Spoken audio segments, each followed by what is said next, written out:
Date point. 4th year, 9th month, 3rd week, AV.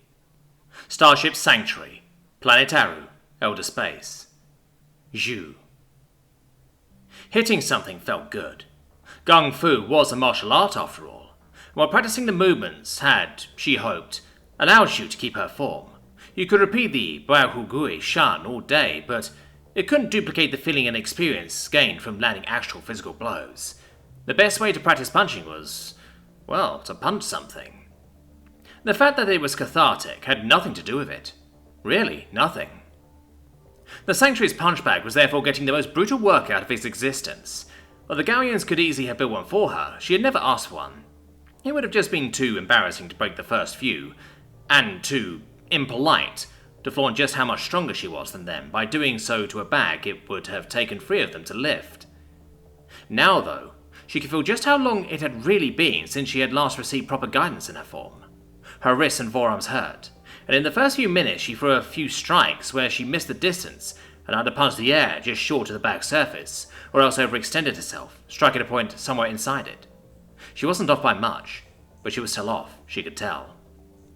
She only finally ended her workout once she was satisfied that she had restored some of her muscle memory, and that her form had healed a bit, by which point she had spent nearly an hour focused on that one task, giving her brain time to process the news about San Diego and the devastation that its destruction had wrought on the entire Pacific coast. Nobody had been directly hurt in Vancouver, thank goodness, but the ash from Mount Rainer's sympathetic eruption, caught by a prevailing wind from the desert, had dusted across British Columbia and even reached as far as Alaska, causing respiratory distress, clogging air filters, lightly polluting the water across thousands of square miles. She hoped that it hadn't set off Way's asthma. Julian and Allison had admitted to both knowing the specifics of what had happened, but had also said that, so long as Zhu intended to leave the ship and return home, they weren't in any kind of a position to discuss it. It was a mystery, but one that Zhu would happily forego illumination of for the sake of going home. As for all the dead, well, it didn't register. It wasn't that it didn't seem real. They had shown her the footage in news reports, too many in Viridity to be fake. It was definitely real, but it was also abstract. She didn't even know what 2 billion living people looked like, let alone 2 billion dead. The mind simply couldn't get a grasp on ideas that big. She jogged a few laps around the gym to warm down, then collected her boots and headed upstairs, wondering what kind of food they had on board. The clothing she'd been given was really impressive, made of some high-tech performance textile that had kept her cool and dry and not noticeably aromatic.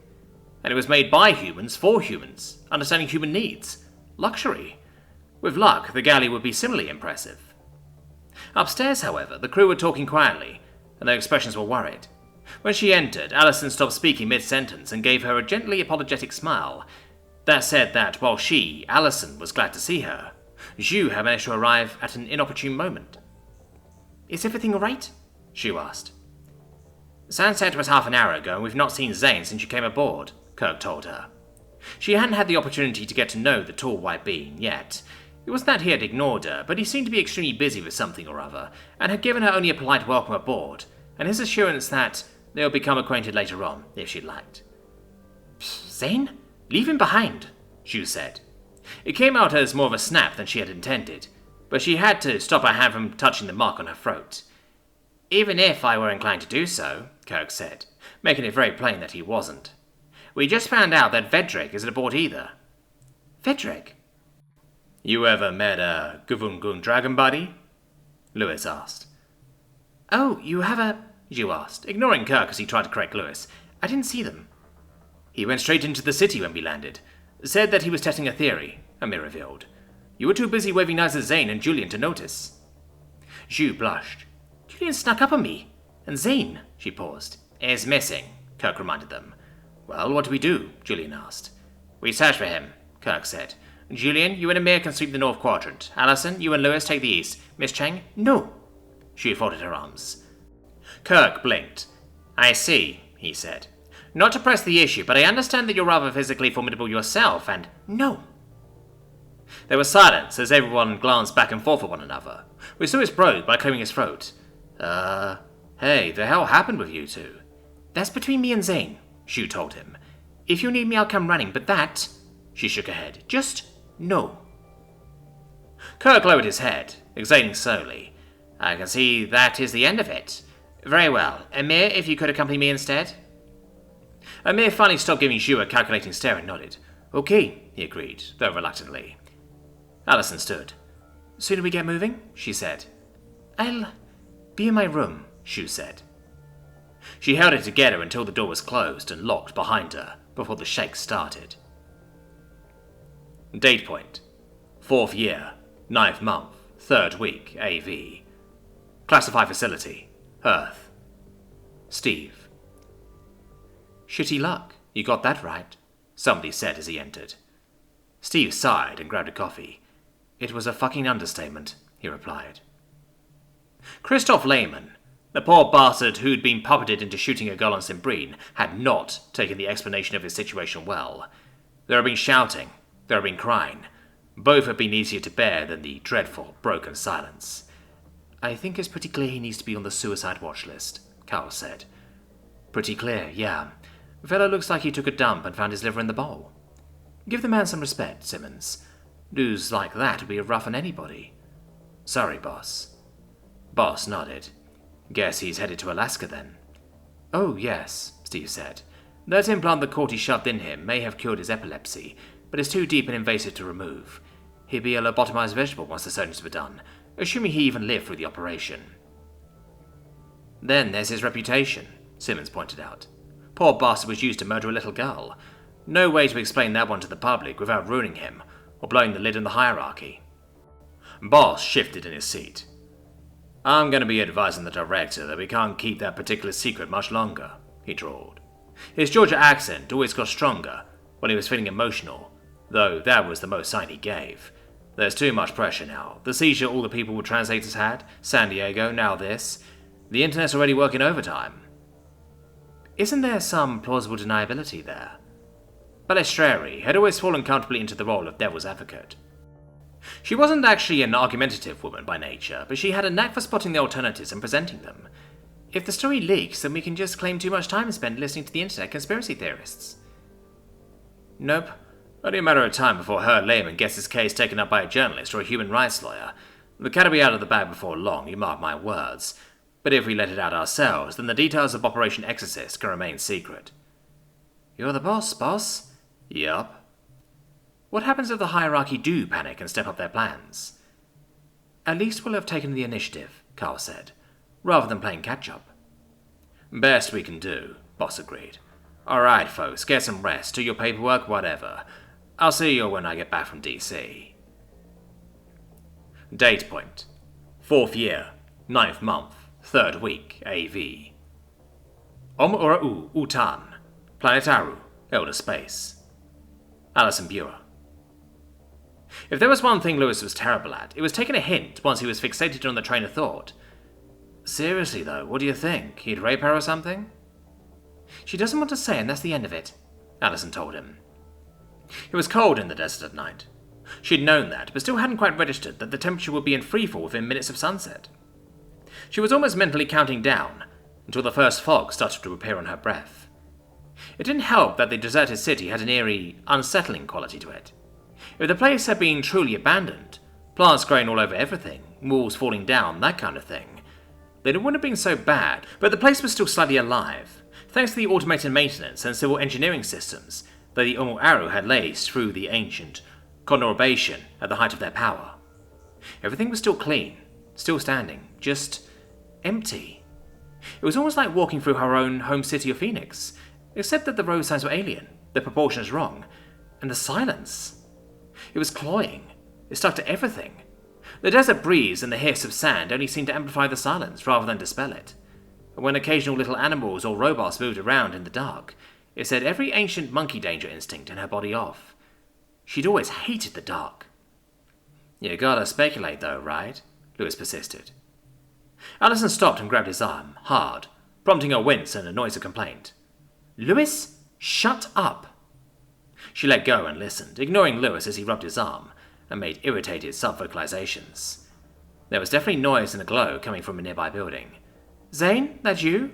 She called, grateful for a chance to have something other than Lewis's insensitive speculation to break the silence.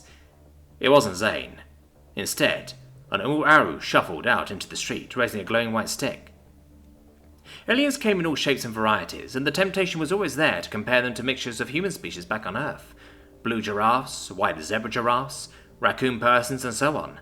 It was always an unfair and inaccurate comparison. They are their own species, the products of evolution that had nothing to do with Earth. But comparisons with leopard geckos and big-eared bats sprang to mind, anyway, when considering an Oumuamua. This one was about twice Allison's height and shrouded in robes, against both the sand and the cold night air. Its skin, dry, tough, and scaly, was the colour of the desert, malted here and there, with patterns of a surprising turquoise and ochre hue that became thicker and more vivid around the base of its huge furry ears. The tough end of his tail ticked back and forth behind his back, folding over into a question mark. "Oumuamua, wenatu, wa'uman, we are you?" it asked. "Ba weeb grana weeb nini bong, man," Lewis replied amicably, and offered the alien a Vulcan salute for good measure.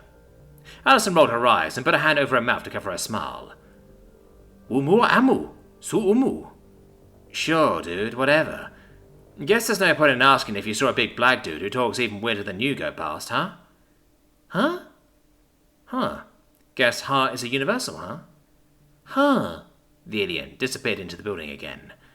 "Lewis, you've got a talent for communication there," Allison quipped. The sentence was barely out of her mouth when the Oumuamua returned and handed Lewis a little dull, grey metal ball about the size of an apple. "Huh? Huh?" The tail lashed and his ears perked up. Allison got the distinct impression that a human would have been nodding vigorously and smiling. "Oh, huh. Well, thank you very much, my man." "Wemaway," the alien agreed. "Ming mang bong, dude," Lewis told it. Allison watched the alien return, apparently happily, to his domicile. "The fuck?" "Hell if I know," Lewis said, pocketing the gift. "Nice guy, though." "What do you think that thing is?" "You heard the dude, it's a huh." "Lewis." "Well, how the fuck am I supposed to know? Could be the dude's car keys, could be his porn stash, could be his grandma's ashes." Allison sighed. Okay. She raised her torch and looked down the street, expecting and receiving no sign of any living thing, beyond the pool of light where the gear of the huh was living. "No sign of anything where we're at, Kirk," she said, activating the contact microphone by pressing lightly on it, where it was stuck to her throat. "I was just about to let you know, we found them," Kirk replied. "You did?" "Both of them, yes. Vedra believes that he may have uncovered a breakthrough in the mystery of elder species decline." "He has?" Vedric's simulated voice, the translators always rendered him with a gentle, received pronunciation accent for some reason, came on the line. "Oh, yes. Do you see the large lit building at the apex of the Oxbow Lake?" Allison looked around. It was hard to miss in the dark. "Sure, you're there?" "Indeed. If you could collect the others and bring them here, they may wish to see this." "Julian?" "I heard. Ju's looking in her cabin, so I'll meet you there." "Ah, shit!" Allison frowned. "Problem?" "Yeah, my foot broke again." Allison sighed. Julian insisted that the prosthetic was perfect for his needs in terms of moving around and stepping silently, but it achieved that by being a near-exact replica of the human foot, made using carbon fiber bones, and its flesh was a synthetic muscle tissue that Julian called myopolymer. It worked just fine when it worked. Unfortunately, the same alien material science that made Kirk's prosthetic by far his strongest limb didn't quite match the performance standards of a healthy human body in terms of both weight and strength. Julian's decision to go for accurate movement and mass rather than high performance, so as to minimize his rehabilitation training time, meant that he periodically suffered the equivalent of tendon ruptures and stress fractures. "Do you need us to help you back?" she asked. "Nah, it's a field repair. Price I pay, I guess." The advantage to a prosthetic foot, of course, was that he could perform the equivalent of surgery on it, himself with glue. "See you soon, then." "Sure." Lewis spent most of the walk examining his poking it and turning it over and over in his hands. Allison was pretty sure he surreptitiously licked it at one point, all with no apparent effect. It was an improvement on his speculated about shoe. Kirk, Vedrick, Zane, and Amir were waiting for them in the street. Both the humans were hunched over and shivering from standing around in the plummeting temperature, with nothing to do to keep themselves warm, and Kirk was fidgeting in the cold, but Vedrick's species had evolved to spend a week every year standing around in the driving rain of the Whirlstorm. He seemed perfectly comfortable, producing great monsoon clouds with every exhalation. "Ah, there you are," he exclaimed, upon laying eyes on Allison and Lewis. "Come and see." Allison looked upwards. "It's a building," she said. Though it wasn't an admittedly impressive one. taller and more spiralling than any other around it, and looking quite clean, well maintained and lit compared to its neighbours. "It's a hospital," Vedrick corrected her. "And we're going to find the secret to species decline in there, are we?" Vedrick turned and spread his arms to indicate the city and its surrounding spool of infill as a whole. "A hospital this large has catchment for the entire river valley," he said. "It should be absolutely thriving with activity, should it not? And despite the much reduced population, some 100,000 souls still live inside this hospital's coverage." Allison nodded yes, then remembered that without translators she had better do Vendrick the courtesy of speaking aloud. "Sure," she said. "And yet, no ambulances are landing." Vedrick indicated the dormant landing pads. "The ground vehicle parking area is all but completely empty. No pedestrians are coming or going. The injury and emergency department is silent. Clearly the Omo-Aru who live around here don't care in the slightest about their own health. And yet the building remains open. The power is still on, and the reception drone is ready to receive and help." "Automated?" Lewis asked. "The staff parking," Kirk chimed in, "is not vacant. Somebody is still at work inside." "Who?" Kirk's imitation of a human shrug was getting better with practice, but his extra limb still made the gesture look strange. "Unfortunately, I don't read Omo-Aru." "Huh," Allison mused. Lewis laughed. "Don't start that shit again," he warned. His admonition earned a worry half from Allison, and baffled expressions from everyone else, so he explained, producing the "huh" to show off, passing it around. Vedrick and Kirk probably fell to debating its meaning and significance, while Zane just inspected the little object, turning it over in his hands. Allison sidled over to Amir, who had been silent so far, staring up at the hospital. "Thoughts?" she asked. 50 quid says the cybernetics war turns out to be open and the hierarchies behind it all," Amir challenged her. "Wiping out whole species when they start to become a threat seems like their style, doesn't it?" "And with an advanced species whose heads are going to be full of implants like you, Arrow," Allison mused, following his line of reasoning. "No bet. Have you—" Something very painful happened to the back of her head. Date point: 4th year, 9th month, 3rd week, AV. Scotch Creek Extraterrestrial Research Facility, British Columbia, Canada, Earth. Captain Owen Powell. "Hello, Captain. Major Tony Ford, it's nice to meet you." "Major." Powell looked around the office as he shook the psychiatrist's hand, finding it uncomfortably familiar to the other ones he had visited for counselling in his career. The couch was different, though. Long, low and square. A sofa, rather than the psychiatrist's couch. He appreciated that. "Guess I sit there, do I?" Major Ford smiled slightly and shook his head. "If you want, or over there, on the floor, walk around. You can even sit at my desk and I'll sit on the couch if you like. There's coffee and tea if you want them." "I'll take the couch, thanks. And, yeah, a cup of tea would go down about right." Ford nodded. "A Yorkshireman like yourself, I'm thinking. Strong and sweet?" he asked, smiling.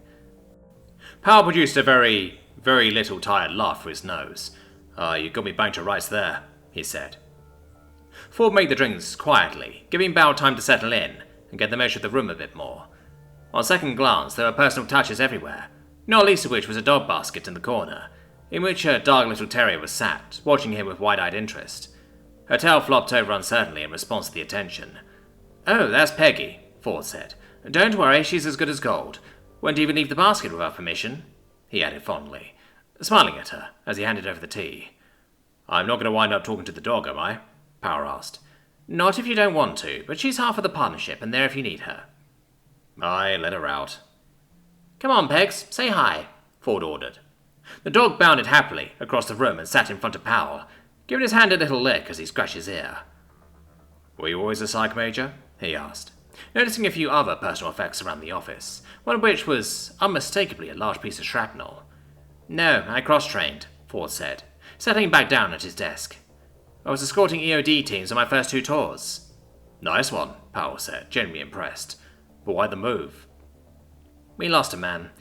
They never did figure out exactly why that car bomb went off. They thought the robot had made it safe, but, well, everyone took it hard. I coped best by helping the others, and from there I decided to switch career paths." Powell nodded. "What about you? Did you sign up intending to go into SPS from the beginning?" "Aye, I did." "What attracted you to it?" Powell sipped his tea. "My old man's sister was an A&E nurse at Sheffield Teaching Hospital. She had these stories about when they sent the SAS lads along there for medical training in the 70s. Ford listened, joining him to continue. Okay, so this is all second-hand, but apparently one of them was really fond of his motorbike. And one day after shift he went out there and found it had been stolen. Oh dear. Aye. Apparently he turned up on it the next day, and all he'd say on the subject was, he won't do that again. Powell chuckled, then paused and scratched Peggy's ears some more. When I was little, I used to think that was well cool. Fucking unprofessional is what I call it nowadays. Is that what attracted you to the service? Stories like that? At first, aye. I wanted to be hard, you know, be a tough bastard. That's what got me in the cadets. Then I saw me mates getting in trouble with the law, and all their parents losing their jobs, and I could see this career ahead of me if I stuck at it. It was only really later that I started to believe in the message, right? Keeping our country safe, making the world a better place. Peggy gave him a lick as he looked down at her and scratched at her ear again. Shall we get started? He asked. If you like, Ford said. What happened? What happened? Power excelled. A kid died. You're briefed, right? About the hierarchy? Yes. Right, well, emergency mission. Hierarchy in the colony, doing something dodgy down the Starport construction site. One of the kids had snuck in there to try and take a picture. We mobilized. We're there in less than 2 minutes, swept the site. We nearly had the bastard when he shot her. Peggy made a little noise and shuffled a touch closer to him, warm against his leg. He couldn't resist the urge to better some more. 10 fucking seconds, he said. Less than. 7, maybe. We've been there 10 seconds earlier. Could you have done anything differently? No. Powell shook his head. I've gone over it.